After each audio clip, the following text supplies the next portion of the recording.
Hello, Barry Anderson with trade ideas with today's edition of what makes this stock great, trade great.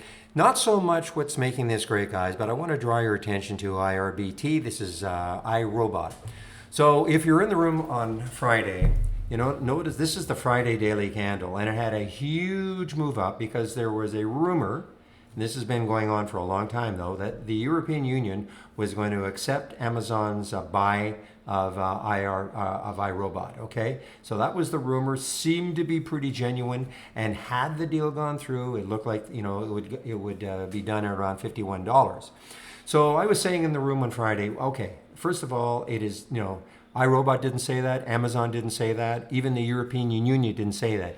But, there was enough rumor around that it looked like it was pretty solid, wasn't it? But people would say to me, well, then if it's at 41 and it's supposed to be taken over at 51, why wouldn't I buy it right now? Well, the reason is because it is not 100% certain. So look what happened today, guys. This just happened at 1 o'clock, okay? All of a sudden, the European